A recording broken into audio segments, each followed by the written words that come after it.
लोगों को सबको मालूम है कि ये इलेक्शन हो रहे हैं और किस नजरिए पे ये इलेक्शन हो रहे हैं।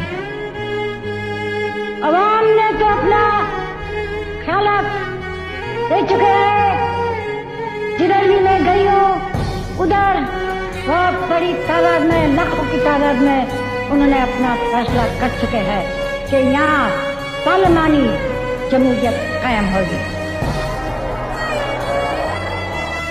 ये वोट आपके हाथ में अमानत है और मुझे उम्मीद है कि आप ये वोट को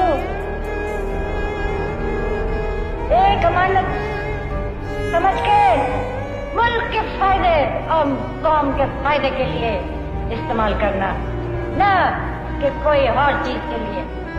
अगर आप ये नहीं करेंगे तो न सिर्फ